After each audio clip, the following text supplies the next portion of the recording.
Mapagpalang araw, Sir Seth. Tawagin niyo na lamang po ako sa pangalang Brin. Tubong Kabuyao, Laguna. Ang kwentong ibabahagi ko sa inyo ay karanasan ng kapatid kong si Kuya Eric. Nang minsang maanyayahan siyang dumalo sa isang piging ng kasalan sa liblib na lugar. Mga ilang dekada nang nakalipas ng maranasan ito ni Kuya Eric noon. Ayon sa kanyang pagsasalaysay, inaya siya ng kaibigan niyang si Victor na magbakasyon sa probinsya ng Negros. Malapit na raw kasi ang kasal ng kapatid nitong si Jimmy, kung kaya't magbabakasyon ito kasama ang pamilya ng mga 2 linggo sa baryo kung saan naninira ng pamilya ng kasintahan ni Jimmy noon. Pilit na kinukumbinsi ni Victor ang kapatid kong si Kuya Eric na sumamang magbakasyon. Huwag gumano itong mag-alala sa mga gastusin gawa ng libre naman ang lahat nun. Dahil nga sa kakulitan ay napapayag nga ni Victor ang kapatid kong sumama. Nang malaman ni Victor na pumayag na nga si Kuya Eric sa suhestyon nitong sumama siya ay walang pagsidla ng sayang nararamdaman nito. Kung hindi nyo kasi na itatanong mga kagiliw, matalik na kaibigan at kababata ni Kuya Eric si Victor. Kaya naman ganoon na lamang kalapit ang isa't isa. Dahilan para hindi makatanggi ang kapatid ko sa paanyaya ng kaibigan niya. Teka, bakit hindi natin ayain sina Ruben at Martin para naman mas marami, mas masaya? Sumang-ayon si Victor sa sinabi ng kapatid ko. At ora mismo nga ay nakipagkita sila sa mga kaibigan nilang nasa kalapit lugar lamang din. Wala na silang sinayang na oras at sinabi na sa mga kaibigan kung ano talagang sadya nila. Sandali, ang sabi mo, pupunta tayo sa liblib na lugar sa parte ng Negros? Tanong ni Ruben sa kanila. Tumango si Victor at sinabing gano'n na nga. Isipin na lamang nila umanong magbabakasyon sila sa probinsyang pupuntahan. O diba? Daig bang nanalo sa loto? Makakapagbakasyon na sila sa malayong lugar. Makakalibre pa sa gastusin dahil sagot na lahat ng pamilya ni Victor. Bigla namang sumabat si Martin at nagsabi sa kanilang nakakatakot raw magbakasyon sa mga liblib na probinsya. Marami raw kasing nababalita ang may mga aswang at iba pang mga kababalaghang nangyayari sa liblib na lugar na yon. Kaya't mukhang malabo siya makakasama. Pasensya na talaga mga tol pero para hindi ako makakasama sa inyo. Alam niyo naman medyo tagilid ako pagdating sa usaping liblib na lugar yung pupuntahan. Anya pa ni Martin. Anong pasensya? Walang ganun. Hindi naman pwedeng hindi ka makakasama. Si Ruben nga pumayag na eh. Kaya pumayag ka na para kumpleto tayong magbakasyon oh. Ang pangit naman kung kami lang yung sasama kay Victor. Reklamong wika ng kapatid ko nun. At kinulit niyang sumama si Martin sa kanila. Kasi naman base pa lang sa sinabi ni paring Victor, mukhang nakakatakot ng pumunta sa lugar ng kasintahan ni kay Jimmy. Baka mamaya hindi na tayo makabalik pa dito sa Laguna. Tugon ni Martin habang hinimas-himas ang batok at talagang mahahalata mo ritong hindi pa man pumapayag na sumamang magbakasyon ay naduduwag na. Langhiya ka. Kalalaki mong tao, napakaduwag mo. Puti ba yung ano mo? Ba't ganyan kakaduwag? Nang aasar na tanong ni Victor sa kaibigan nila. Umagalpak naman ng tawa si Kuya Eric at Martin dahil sa tinuran ng kaibigan nila. Medyo naiirita na raw kasi si Victor sa kakulitan ni Martin noon. Napakarami pa kasing tanong nito kay Victor pero sa kahuli-hulihan, sasabihin na lamang nitong hindi makakasama.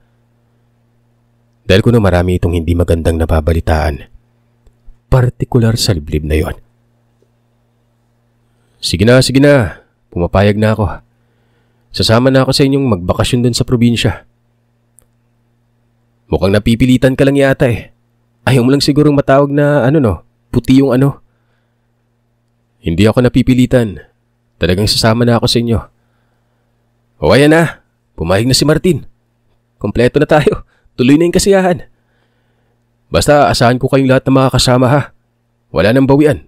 Pumayag na kayo sa usapan natin eh. Halos sabay-sabay silang sumagot sa sinabi ng kaibigan nilang nag-imbita. Tinanong naman ng kapatid si Victor kung kailan ang alis nila para naman makapagpaalam na siya sa aming ina ng maaga.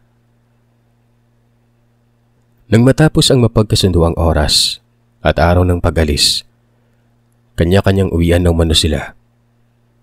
Kinagabihan nga, nung naghahapunan na kami ay narinig kong nagpaalam si kuya sa mga magulang naming may lakad umano sila ng mga kaibigan niya. At siguro'y mga 2 linggo silang mananatili sa pupuntahan bago makauwi nun. Sandaling tumigil sa panguya ang aming ina at nagtanong kung saan pupunta. At bakit ang tagal naman yata nilang bumalik. Sa Negros po, sa lugar ng kasintahan ng kapatid ni Victor. Sino? Si Jamie ba? Oo pa, si Kuya Jimmy nga po. Taga Negros kasi yung mapapangasawa niya eh. Ang layo naman ng pupuntahan niyo, anak. Anong gagawin niyo doon? Sinabi ng kapatid ko ang dahilan kung bakit sasama siya sa pamilya ni Victor na magbakasyon sa Negros. Nung malaman naman yun ni Mama ay tumangu-tangu lamang ito at wala nang iba pang sinabi. Nga pala, maisingit ko lamang Sir Seth. Matalik na kaibigan ni Mama ang ina ni Kuya Jimmy. Kaya naman hindi na rin nakapagtatakang naging matalik na magkaibigan si Victor at ang kapatid ko. Sandali, hindi ba't parang delikado naman yata yung lugar na pupuntahan nyo? Alam mo kasi parang hindi maganda yung kutob ko dyan sa liblib na sinasabi mo eh. Sinabi ng kapatid kong kasama niya naman ang mga magulang ni Victor. Kaya't huwag gumanong mag-alala ang aking ama. Isa pa, mukhang hindi naman siya pababayaan ng mga ito dahil matalik na kaibigan ng aming ina ang mga magulang ni Victor noon. Pumayag na kayo pa. Minsan lang naman to eh. Tsaka para naman makapunta na rin ako sa malayo-layong lugar. Paglalambing pang sabi ng kapatid ko. Narinig ko namang sumabat ang aking ina at sinabihan ng aking amang payagan na lamang ang kapatid ko dahil malaki naman na raw siya at nasa tamang edad na at kaya't-kaya niya ng kanyang sarili. Ano ba naman yung minsan lang makakapagbakasyon yung anak mo? Kasama niya naman yung ninang at ninong niya. Hayaan mo na. Hindi naman siguro siya pababayaan nila sa pupuntahan. Isa pa, kakausapin ko si Belen bago sila umalis. Tsaka hindi na naiiba sa atin yung pamilya nila. Nga pala anak, si Jimmy ba'y naroroon na sa Negros sa lugar ng kasintahan niya? Tumango si Kuya Eric at sinabing nakaraang linggo pa raw nasa probinsya si Kuya Jimmy. Hahabol na lamang umano ang mga magulang ni Kuya Jimmy noon bago gaganapin ang kasal. Oh, yun naman pala eh. Mukhang maganda naman yung pupuntahan ng anak mo. Payagan mo na siyang sumama. Ngayon lang naman. Pangunguminsing muli ni Mama kay Papa. Dahil sa pakiusap ni Mama ay wala nang nagawa si Papa kundi ang pumayag na sumama ang kapatid ko sa mga kaibigan niya at mga magulang ni Victor. Basta ba'y mag-iingat na lamang ito sa pupuntahan at huwag basta-bastang makikipag-usap sa mga taong hindi naman kakilala. Gusto ko sanang sumama sa kapatid kong magbakasyon, Sir Seth. Kaya nga lang, may pasok ako ng mga panahon na yon. Kaya hindi pwede. Kung wala nga lang akong pasok noon ay hindi ako magdadalawang isip ang sumama sa kanya. Kaya nga lang, wala eh. Wrong timing ang pagbabakasyon nila. Nung sumapit ng araw ng pag-alis nila magkaibigan, ay marami pang mga pagpapayo ang sinasabi ni Papa sa kapatid ko. Katulad na lamang ng mag-ingat raw siya at pairalin ng pagiging mabait. Huwag masyadong maging madaldal dahil hindi lahat ng mga taong makakasalamuha nila ay gusto na maingay. Pa naman, tigilan mo na nga yung mga pinagsasasabi mo sa anak mo. Saway ng aking ina. Kasi naman Mama, alam mo namang may pagkamadaldal yung anak mo. Daig pa niya yung babae kong tumalak. Kala mo pinakain ng pat ng manok. Alam mo pa, kahit saan ka mang lupalop magpunta, abay, may mga kababalagan talagang nangyayari. Isa pa malaki na yung anak natin, alam niya na yung ginagawa niya. Kung makapagbilin ka naman dyan sa anak natin, kala mo 10 taong gulang pa lang. Hindi na nga kinontra ni Papa ang sinabi ni Mama. Bagkus ay sinabihan niya na lang ang kapatid kong mag-iingat ito sa pupuntahan. Oo pa, huwag kayo mag-alala sa akin. Walang mangyayaring masama sa akin. Sa paglipas na mahabang oras ay kapwa na sa biyahe na silang lahat patungong Negros. Nung makarating na umano sila sa baryo, ay masasabi ng kapatid kong tama nga ang sinabi ng matalik niyang kaibigan. Liblib na ang lugar na pupuntahan nila. Dahil sa kanina lang ay napapansin niyang iilan na lamang ang mga kapitbahay na madadaanan. May sinasabi sa buhay ang pamilya ng kasintahan ng kapatid ni Victor. Malaki ang bahay nila. May malawak na lupain. Malaki rin ang lupain at kaya pala gusto ng pamilya ng babaeng doon magpakasal. Dahil sila na ang bahala umano sa mga gastusin. Maraming mga alagang baboy at iba pang hayop ang pamilya ng babae nun. Kung kaya't wala nang puproblemahin pa pagdating sa handaan. Masasabi nga ng kapatid ko noon na napakaswerte umano ng kapatid ni Victor. Hindi ito nahihirapan pagdating sa pagpapakasal dahil talagang nakahanda ng lahat noon. Ganun yata siguro kapag mahal na mahal ka ng isang babae, no? Nakahandang gawin ang lahat, huwag ka lang makitang mahihirapan. Rinig niyang wika ni Martin nang nasa loob na sila ng kwarto at nagpapahinga. Sira, hinaan mo nga yung boses mo at baka marinig ka ng mga tao dyan sa labas ng silid natin. Mamaya ano pang sabihin nila eh. Saway ni Kuya Eric sa kaibigan. Bakit sa totoo naman talaga yung sinasabi ko ah. Napakaswerte ni Jimmy sa kasintahan niya. Wala namang mali dun. Ay ewan ko sa'yo. Kinabukasan nun, pagputok pa lamang ng araw ay sumama silang magkaibigan na pumunta sa palengke sa bayan para mamili ng mga pangsahog sa lulutuing pagkain kinabukasan. Araw na kasi ng kasal nun. Abalang-abala ang mga tao. Habang nasa palengke ng mga ito at abala sa pagbitbit ng mga pinamili. Sa hindi sinasadya ay napatingin ng kapatid ko sa isang matandang lalaking hindi maganda o gaga sa pagbubuhat ng isang sakong punong-puno ng gulay. Tiningnan niya ang kaibigang si Ruben at nakiusap na hawakan na muna ang pinamili niya. Gawa ng tutulungan niya lang sandali ang matandang yon. Nakita niya kasing medyo susuray-suray na ito na parabang lasing. Tatanggi pa sana si Ruben sa pakiusap ng kapatid ko pero wala na itong nagawa pa. Ibinigay niya na kagad kay Ruben ang mga bitbit na pinamili. Pagkatapos ay nagmadali nang nilapitan ng matanda nun. Saktong paglapit ng kapatid ko ay siyang pagkalaglag naman ng iilang bugkos na gulay mula sa nakauwang na sako. Mabilis na siyang kumilos para saluhin ang ibang papalaglag pa lang na gulay.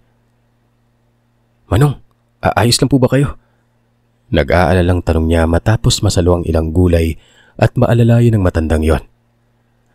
Sumagot naman ang matanda sa pautal-utal nitong Tagalog nun. Naayos lamang umano siya.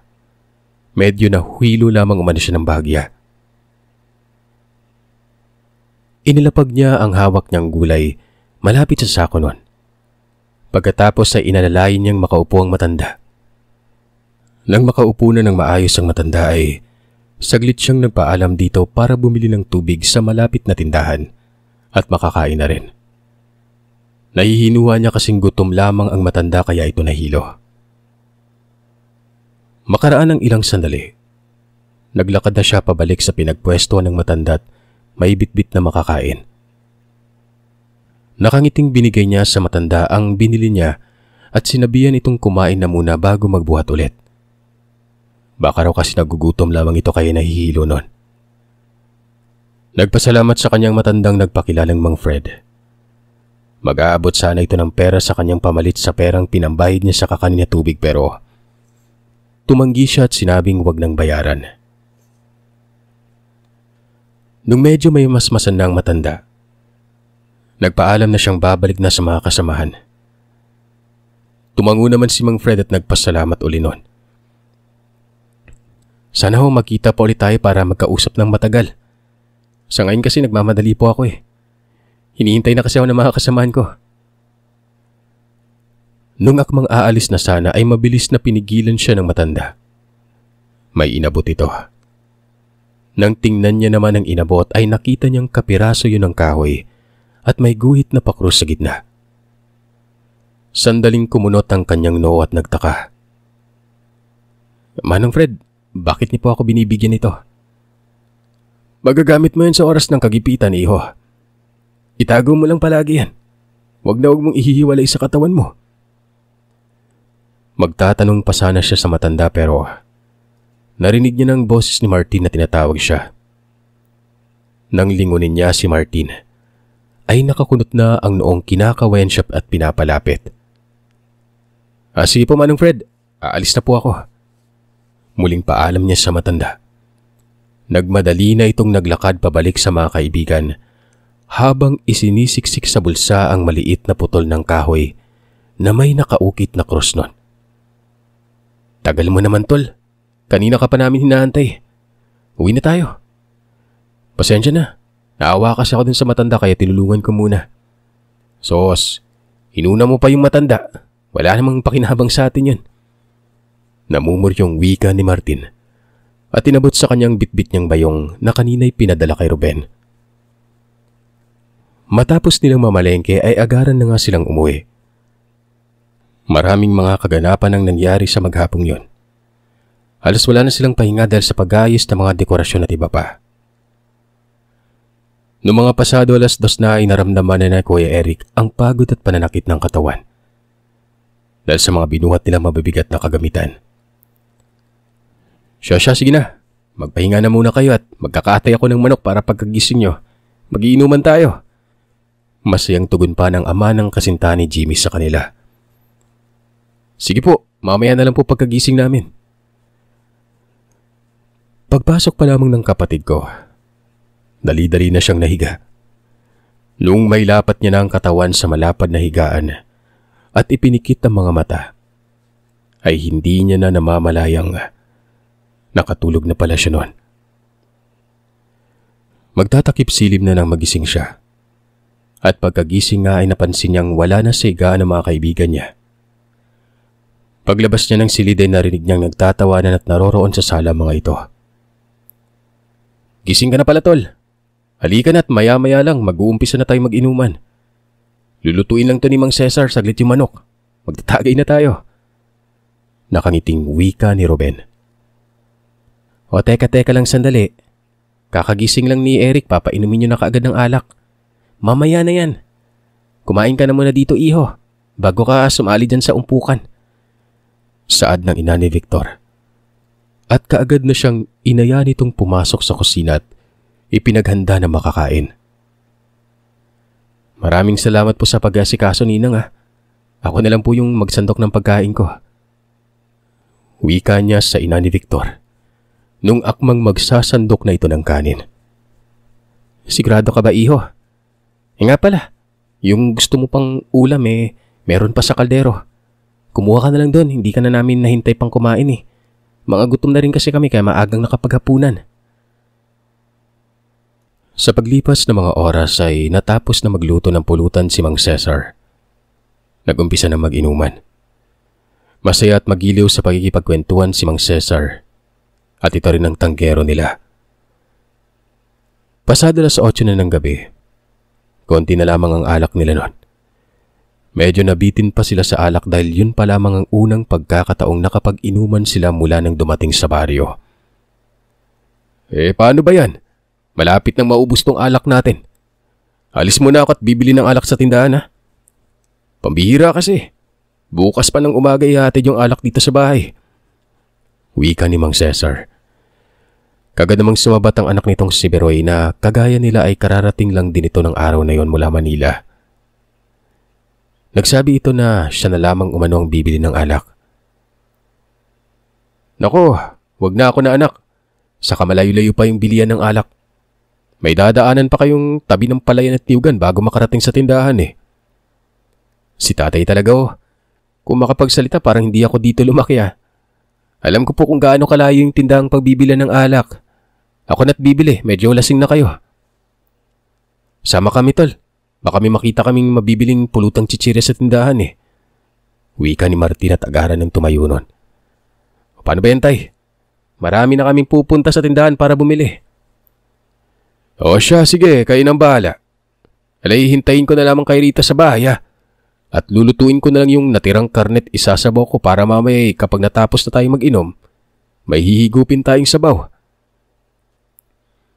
Nung palabas na sila ng bahay, ay narinig pa ng kapatid kong pinaalalahanan si Biroy ng ina nitong mag-iingat daw sila sa daan at magmadaling umuwi nun. Dahil itong mga nakaraang araw lamang ay may lumaganap na balitang may aswang sa baryo nila. Dahil sa medyo lasing na nga silang magkaibigan at sa palagay ni Kuya Eric ay may tama na rin ang alak si Biroy. Nakita niyang tumango lamang ito sa sinabi ng ina at agaran na silang lumabas ng bahay nun. Habang naglalakad na sila sa maliit na daang kakasya lamang ang isang tao, ay napansin niyang napakatahimik na ng buong paligid. Tanging kuliglig na lamang sa gabi ang nag-iingay. Malamig rin ang simoy ng hangin na humahaplos sa kanyang balat. Pero ang malamig na hangin yon, ayon kay Kuya Eric, ay may kasamang kilabot na parabang may nagbabadyang hindi magandang mangyari sa unahan. Mabuti na lang at may liwanag ng buwang tumatama sa nilalakaran natin, no? Kaya hindi tayo nagangapang maglakad sa masukal na daan. Wika pa ni Ruben. O nga Grabe naman kasi dito sa inyo, par. Wala pa yatang 9:00 ng gabi, napakatahimik na. Mukhang tulog na yata lahat. Parang nakakatakot tuloy maglakad-lakad dito sa inyo ng ganitong oras. Bulalas na wika ni Martin. At umiral na naman umano ang pagkaduwag at kalikotang pag-iisip noon. Akmang sasagot na sana si Biroy sa sinabi ni Martin nang walang ano-ano'y bigla na lamang silang nakarinig ng kaluskusan noong matapat na sila sa gilid ng palayan. Nagpalinga-linga ang kapatid ko para alamin kung ano yung naririnig niya. Baka kasi may ligaw na hayop lang umano at bigla na lamang silang sunggabang magkaibigan at lapain. Teka lang mga tol, narinig niyo ba yon? Tanong niya sa mga kaibigan nang hindi niya na maatimpa ang kaluskusang naririnig. Iba na kasi ang kabang bumundol sa kanyang dibdib dahil sa pakiramdam niya ay parang may nagbabadya talagang panganib ng gabing yon. Sumenyas si Biroy na huminto na muna sila sandali. Tapos ay pinakiramdamang maigi ang paligid. Pero noong nakiramdam sila sa paligid at panandali ang tumahimik ay wala na silang naririnig na kaluskusan at ingay nun. Dahil doon, ipinagsawalang bahala na lamang nila ang narinig. Ipinagpatuloy na lamang ang paglalakad. Yun nga lang, nakailang hakbang pa lamang sila ay isang napakalakas na hunina ng wakwak ang umaalingaw-ngaw sa taas nila. At nung tumingala nga sila, ay ganun na lamang ang takot na nararamdaman ni Kuya Eric nang may nakita silang napakalaking ibong may malalapad na pakpak. At ayon pa sa kapatid ko, kasing lapad raw yun ang kumot kung maihahambing niya. Nakita niyang pabulusok na lumapag ang nilalang sa unahang bahagi ng daraanan nila. Kaya lahat sila'y napahinto at walang naglakas lang loob na gumalaw sa kinatatayuan. Nung makalapag na nga ang ibong inaakala nila, ay mas lalo pa silang nanghilakbot nang harap-harapan nila yung makita. Grabing nakakatakot ang itsura ng nilalang na yon. May hahambing ng kapatid ko sa isang paniking napakalaki ang nilalang. Naguunat pa ito ng mga pakpak na kasing lapad ng payong nung bumuka. Walang paglagyan ng hilakbot na nadarama ng kapatid ko na mga oras na yon. At hindi niya umano mapigilan ng sariling magtaasa ng mga balahibo sa batok at gapangan ng kilabot sa buong katawan. Dahil sa katakot-takot na nakita. Nung aarangkadang habulin na sana sila ng nilalang na yon, ay bigla namang sumigaw itong kaibigan ni Kuya Eric na si Martin at nagwikang, tumakbo na raw sila pabalik. Dahil aswang ang nilalang na nasa harapan nila. Walang hiya mga tol, tumakbo na tayo. Mabilis na ring sumunod ang kapatid ko sa pagtakbo pabalik sa bahay. At aaminin niya umano na sa mga sandaling yon, ay nangapal ang buong katawan niya sa sobrang takot na nararamdaman. Idagdag pang nasa malawak na palayan pa sila kaya malayo talaga ang mga kabahayan nun. Kahit anong pagsisisigaw ang gawin nila, para humingi ng tulong ay walang makakarinig sa kanila kahit na isa. Bilis-bilisan niyong tumakbo. Mahabol na tayo. Nang lingunin niya ang pinanggalingan nila, ay nakita niya ang nilalang. Naging kawangis na nito ang napakalaking asong may namumulang mga mata at kumakaripas ng takbo pahabol sa kanila. Pero sa kamalas-malasan nga naman ng kapatid ko ng gabing yon, sa hindi sinasadya ay natabig siya ng kaibigan niyang si Ruben, kaya't nalaglag siya sa putikan. Pero bago siya nalaglag sa putikan na yon, nahawakan niya naman ang damit ni Ruben, kung kaya naman dalawa silang nagtampisaw sa putikan na ito.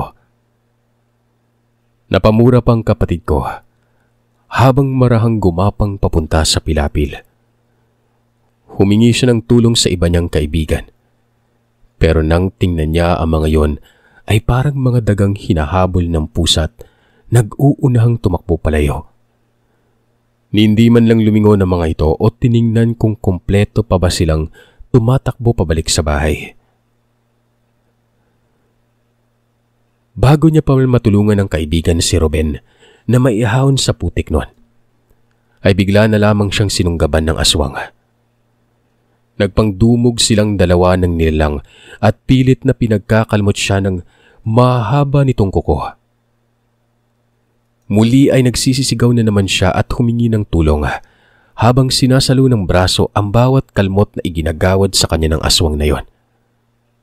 Ilang sandali pa, nakita niyang nakaahon na sa putikan si Ruben at walang pagdadalawang isip na kinuha nito ang putol na kahoy sa gilid.